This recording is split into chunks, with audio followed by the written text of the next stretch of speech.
And congratulations again. What's it like revisiting Nightwing for this installment? Oh, it's fantastic. I feel so blessed that it's been such a long run with this guy. It's wonderful. Now, the Hush is a very new villain, right? So, what can the fans anticipate about this installment? Oh, What can you tease us? there's it's pretty epic. There's a lot going on. There's a crazy cast of characters, and there's a great twist. Jason, congratulations on Batman Hush. Thank you very much. Yeah. All right, so Joker is an iconic character, of course.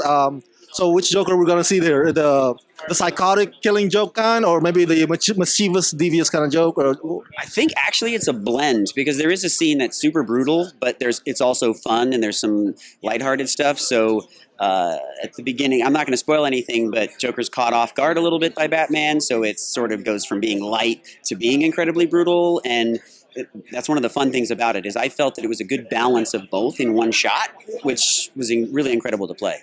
Now, voice acting wise, it's very challenging too, right? Like you have a lot to live up to. Like there's Mark Hamill and all those guys. So how do you do the inflection and the cadence for that?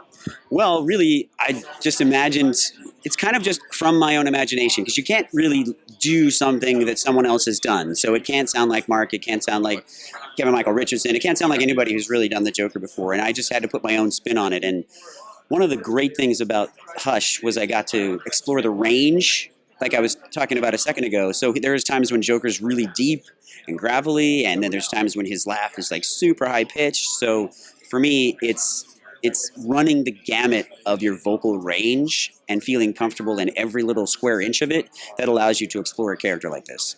Hey, Justin, congratulations on Batman Hush. Thank you very much. Thank you. Why is now the right time to bring out this fresh villain Hush into this adaptation? If you ask a lot of the people who work in the studio, we feel like it's way past time to do this graphic novel. But I think it's a good time for this villain, as we've seen tons of stories within this universe already. And just to get a fresh sense of like Bruce Wayne as a character and introducing a villain that he's never met before, who happens to know him very well, So I don't know how the timing came about with the studio, but when we heard that we were going to do it, we were excited. So for a project like this featuring so many characters, as a director, how do you make sure that the story doesn't neglect any one of them, that they all get the fair share of screen time and story? How do you do that? That was a really hard part of the process. Yeah, it was really difficult, but it all starts with the script. The script is the most important part, and if they have enough screen time in the script, then it'll be fine once we get the film all drawn and animated together. But it's just James and I just trying to make sure all the characters tell the story. And if you take one character out, you miss a huge part of the story. So they had to be in there. Geoffrey, congratulations on Batman Hush. Thank you. It's a dream come true. Like honestly, yeah. Now, believe it or not, the Riddler is actually my favorite Batman Rogues Gallery nemesis, not the Joker. Really, Yeah. really. Why is that? It's just so peculiar, It's not Riddler. What did you grow up with? the one from the Adam West Riddler. Oh yeah. Oh no way. So Frank Gorshin. Yeah.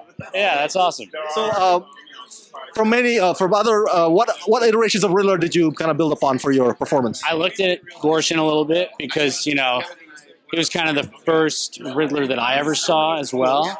And the one that I grew up with that I loved more than any was from the animated series. So it was John Glover's Riddler, who's like impeccable, incredible. So and then of course like Jim Carrey, but I didn't really like pay attention to Jim Carrey's Riddler.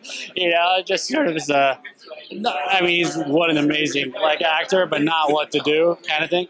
And I took that in and then I just let it go and tried to figure out where I stood with it. So. Wait. Is the camera the Riddler camera? No. This is I can capture all you guys. You know what I'm saying? Yeah. So before I let you go, I want to ask. I know you can't probably spoil details, but if you can tease, how does Riddler fit into the story of Batman Hush? No.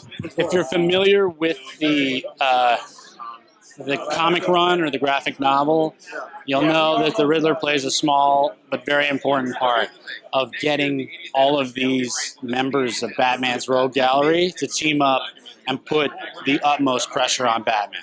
And this movie is incredible because you see Batman really for the first time at the end of his rope emotionally and being pulled in so many different directions. It's such an interesting storyline. It's a reason why the comic is so popular, and this movie is incredible.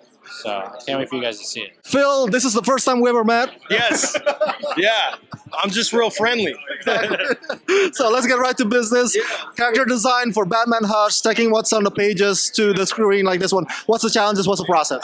Like for me, Jim did such a quintessential and iconic take in the book that it was literally just taking what's on the page and being as faithful as possible while adapting it into our continuity. So it is connected to the rest of our movies, but we still try to keep as much of what Jim Lee had put into his book. And I think, you know, it's if it's not a one-to-one because we didn't necessarily adapt his style, we still kept a lot of his cosmetic choices, a lot of his details. Yeah. So yeah, that was a lot of fun.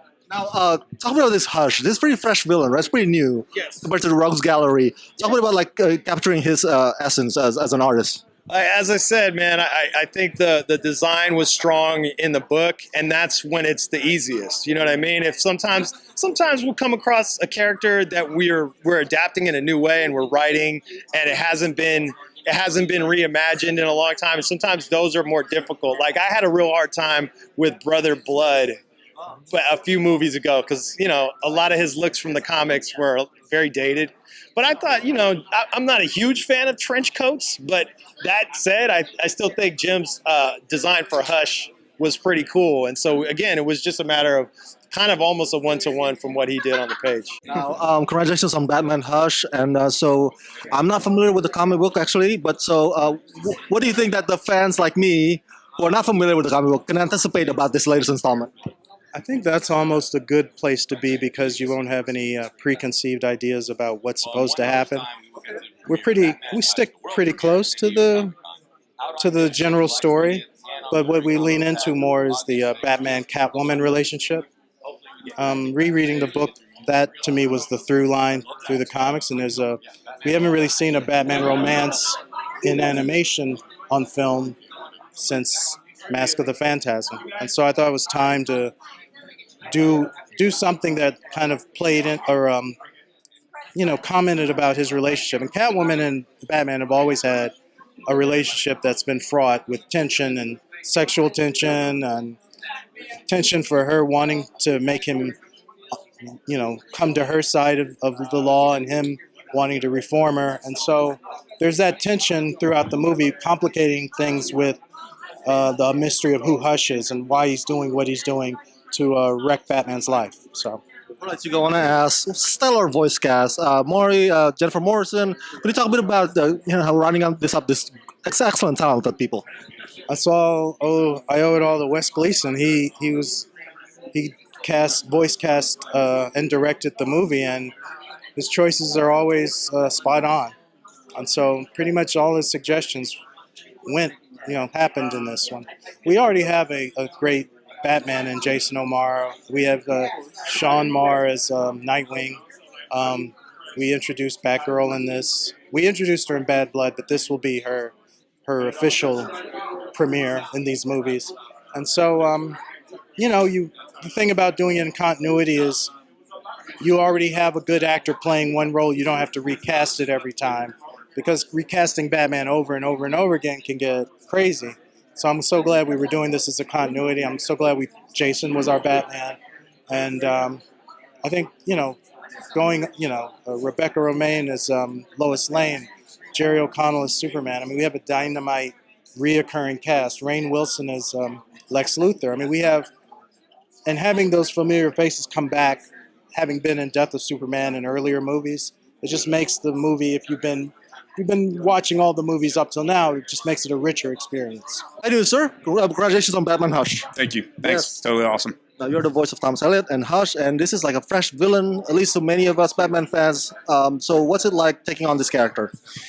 I think it's gaining more and more responsibility as I'm here. It's amazing. I don't think I knew. I still get goosebumps. I think in a way I didn't really know when I got into it. Of course, I was excited for the job. It felt like a big deal. It's dawning on me more and more sort of what a big deal it actually is to like really give voice to this guy. Now, I know you can't spoil details. We're going to see in the movie soon. But for some of us, can you tease a little bit what we can anticipate? How gory, how scary, how fun? It sounds like you've already seen it. Gory, I'm trying to think gory. Not too gory. Definitely scary. I saw it last night, and there was a scene where I was like, man, this is scary. It gets pretty dark. And there's definitely some fun. You're going to see. It's just so great because you're going to get a little romance. You're going to get a whole bunch of villains that you love to see, and you're going to get some interesting character changes, especially in Batman and sort of what he's going through in this one, which is super cool. Last question: what's it like being part of the DC universe? Amazing. Amazing. I'm trying to act cool, and I keep getting goosebumps. It's amazing, and it's dawning on me just how cool it is to get to be a part of it. What up, everybody? I'm here with a familiar face, one of my coolest people on earth here, Jason O'Mara. How you doing? One of the coolest people on earth. That's a good intro, I gotta say. I'm doing well. How are you? Good. Congratulations on Batman Hush. Thanks. I'm actually not familiar with this comic book, so for What? yeah. What? I am Stop the not. tape. Wow, okay. So for fans like me, what can we anticipate? Well, I mean, first of all, it's just a terrific story. I mean, you've got like all the classic Batman villains coming on board. You've got all the classic Batman heroes. You've got this arch villain in Hush, sort of a new arch villain if you haven't read the comic book. You've got Selena Kyle coming in, pulling on Batman's heartstrings. You've got Thomas Elliot, kind of a mysterious childhood friend who gives Bruce a run for his money. And it's got a lot of twists and turns, Batman hits an emotional rock bottom in this in many ways. And he almost like punches himself out. Like he's just at the end of his rope. So to be able to go that far with the character and to be trusted with going that far with the character is pretty thrilling, I must say. Hush giving Batman a hard time. How does he compare to the other nemesis in the Rogues Gallery? He's up there. I mean, I think it's a tribute to Jeff Loeb and Jim Lee that they created this iconic villain that we hadn't heard of before, right? The man in the bandages, the mysterious man and the way he's manipulating certain things to occur. So, I think he became an instant arch villain. And there are some deviations here from the comic book. I still recommend you read the comic book, but I think you'll enjoy the movie whether you've read the comic book or not.